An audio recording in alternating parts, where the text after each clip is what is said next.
امیر المومنین سسر رسول داماد علی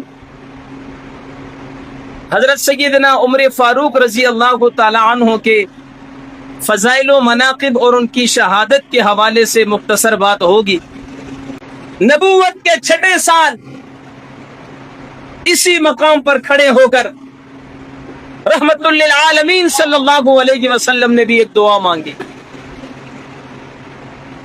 فرمایا اللہم اعز الاسلام بعمر بن الخطاب او بعمر بن الحشام۔ خداوند کریم اسلام کو عزت عطا کر، 2 نام تیرے سامنے رکھتا ہوں، ان دونوں میں سے جو بھی تجھے پسند ہے اسے میرے دامن میں ڈال دے، یا خطاب کا بیٹا عمر مسلمان کر دے یا حشام کے بیٹے ابو جہل کو مسلمان کر دے۔ 2 نام پیش کی میرے نبی نے۔ اب اللہ تعالیٰ کو جو محبوب تھا، جو اللہ کو پسند تھا، اللہ نے وہی بھیج دیا۔ رات کو دعائے خلیل ہزاروں سال بعد جا کے پوری ہوتی ہے، اور دعائے محبوب رب جلیل رات کو میرے نبی نے دعا مانگی، صبح قبول ہو گئی۔ اب یہ تفصیلی واقعہ ہے کہ حضرت عمر رضی اللہ تعالیٰ عنہ کیسے مسلمان ہوئے۔ عمر کے اسلام لانے کا ذریعہ رب کا قرآن بنا۔ دار الندوہ میں میٹنگ ہوئی کہ اب محمد الرسول اللہ کا قرآن برداشت نہیں ہو پا رہا، کیا کیا جائے، اس راستے کو روکا جائے، اس سلسلے کو روکا جائے۔ کسی نے کیا تجویز پیش کی، کسی نے کیا تجویز پیش کی، بڑے انعامات کا اعلان کیا گیا۔ حضرت عمر رضی اللہ تعالیٰ عنہ کھڑے ہوئے اور ان کے انعامات کی آفر کو ٹھکرایا، تلوار لے کر نکلے کہ جو کام تم چاہتے ہو وہ میں کر کے آتا ہوں۔ اب راستے میں کسی سے ملاقات ہوئی، اس نے بہن کے گھر کے بارے میں بتا دیا۔ جب کہ بہن کے دروازے پہ آئے، کان لگا کے سنا، اندر طٰہٰ پڑھی جا رہی تھی، ما انزلنا علیک القرآن لتشقى الا تذکرۃ لمن یخشى تنزیلا ممن خلق الارض والسماوات العلی الرحمن علی العرش استوى۔ قرآن پڑھا جا رہا ہے، سورہ طٰہٰ پڑھی جا رہی ہے، یہ آیت زبان پہ آئی، اننی انا اللہ لا الہ الا انا فاعبدنی۔ بے ساختہ بڑھتے ہوئے قدم رک گئے، فاروق اعظم کے قدم رک گئے۔ فاروق اعظم نے اپنے ضمیر سے پوچھا، مان لوں یا اقرار کر لوں، سن لوں یا بھاگ جاؤں؟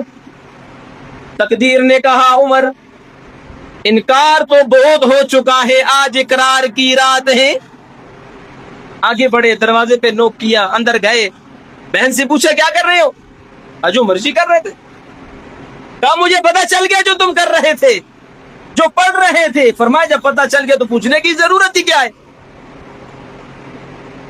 تو کہنے لگے پوچھنا اس لیے ضروری سمجھتا ہوں کہ اتنا بڑا فیصلہ تم نے میرے مشورے کے بغیر کیسے کر لیا؟ تو بہن نے جواب دیا، منزل عشق پہ پہنچنے کے لیے مشاورتوں کی ضرورت نہیں ہوتی۔ بہن کو مارا، مار کے لہو لہان کر دیا۔ بہن نے جواب دیا، جس ماں کا دودھ تو نے پیا اسی ماں کا دودھ میں نے بھی پیا۔ یہ قدرت کی تقسیم ہے کہ وہ دودھ پی کر میں ایمان پہ پختہ ہو گئی، تو کفر پہ ڈٹ گیا۔ اب جب دل میں نرمی آئی تو کہا ذرا مجھے بھی دکھائیے۔ اب بہن نے قرآن جس حالت میں بھی تھا، پتھر پہ لکھا ہوا تھا، ہڈی پہ لکھا ہوا تھا، چمڑے پہ لکھا ہوا تھا، دوپٹہ ان کی گود میں ڈال کر سامنے رکھ دیا اور قانون بھی بتا دیا کہ ہاتھ مت لگانا، لا يمسه الا المطهرون، اس کو پاک ہی لوگ چھو سکتے ہیں۔ فاروق اعظم نے فرمایا میں پاک نہیں ہوں؟ کتنا اچھا لباس پہنا ہے، کتنی نفیس عطر لگائی ہوئی ہے۔ کہا بہن تو بھائی تو کفر و شرک کی وجہ سے نجاست میں ہے، ناپاک ہے، تو قرآن کریم کو ہاتھ نہیں لگا سکتا۔ دیکھ لے، ہاتھ مت لگانا۔ اتفاق سے جب نظر ڈالی وہی آیت سامنے آ گئی، اننی انا اللہ۔ بے ساختہ فاروق اعظم کی زبان سے نکلا نعم وانت اللہ،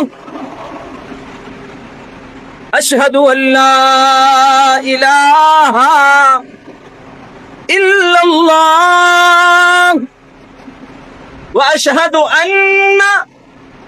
بہن نے فاروق اعظم کے منہ پہ ہاتھ رکھ لیا کہ ایک گواہی تو نے یہاں دے دی، رب کی وحدانیت کی گواہی تو نے یہاں دے دی، محبوب کی رسالت کی گواہی ان کے قدموں میں جا کر دینا کہ وہاں بھی آنسوں کی برسات میں انتظار ہو رہی ہے۔ وہاں سے نکلے، دار ارقم کی طرف آئے، سید الشہداء امیر حمزہ رضی اللہ تعالیٰ عنہ بہرے پہ ہیں۔ فاروق اعظم کو دیکھا تو فوجی انداز میں للکار کر پکارا، فاروق اعظم آ تو رہے ہو لیکن ادب سے آنا، یہ دربار محمد مصطفیٰ ہے، یہاں اونچی آواز میں بات بھی برداشت نہیں، تیرے ہاتھ میں تو تلوار ہے۔ نبی پاک نے فرمایا چچا آنے دو، اطلاع آ چکی ہے، دشمن بن کر نہیں آ رہا، دوست بن کر آ رہا ہے، آنے دو۔ تشریف لائے، حضور کے پاس آئے، حضور نے فرمایا عمر کیسے آنا ہوا؟ اللہ کے رسول دشمن بن کر آیا تھا، دوست بن کے کھڑا ہوں، سر لینے کے لیے آیا تھا، سر دینے کو کھڑا ہوں، مجھے اپنا غلام بنا لیجئے، مجھے کلمہ پڑھا دیجئے۔ رحمت عالم صلی اللہ علیہ وسلم نے عمر کو کلمہ پڑھایا، صحابہ نے نعرہ تکبیر بلند کیا۔ تو کسی نے کیا خوب کہا، تمہیں یاروں مبارک ہو عمر ابن خطاب آیا، خدا سے میں نے مانگا تھا دعاؤں کا جواب آیا۔ تو حضور علیہ الصلوۃ والسلام نے رات کو دعا مانگی اور دعا میں دو شخصیتوں کا ذکر کیا، اللہ جو تجھے پسند ہے اسے مسلمان کر دے، اس کے ذریعے اسلام کو عزت عطا کر۔ رب تعالیٰ کو کون پسند آیا؟ بولو بولو، فاروق اعظم۔ ناداں تجھے کیوں بغض ہے ارباب وفا سے، فاروق کو مانگا تھا محمد نے خدا سے صلی اللہ علیہ وسلم۔ سید عطا اللہ شاہ بخاری رحمۃ اللہ علیہ فرمایا کرتے تھے تمام صحابہ کرام مرید رسول تھے اور حضرت فاروق اعظم مراد رسول تھے، کہ رب العالمین نے محمد صلی اللہ علیہ وسلم نے رب العالمین سے فاروق کو مانگا تھا۔ اب یہ دعائے رسول صلی اللہ علیہ وسلم فاروق اعظم کے حق میں قبول ہوتی ہے، یہ ان کی فضیلت۔ ایک حدیث میں ہے آپ نے فرمایا عمر اللہ کی قسم جس راستے سے تو گزر جاتا ہے شیطان اس راستے سے نہیں گزرتا۔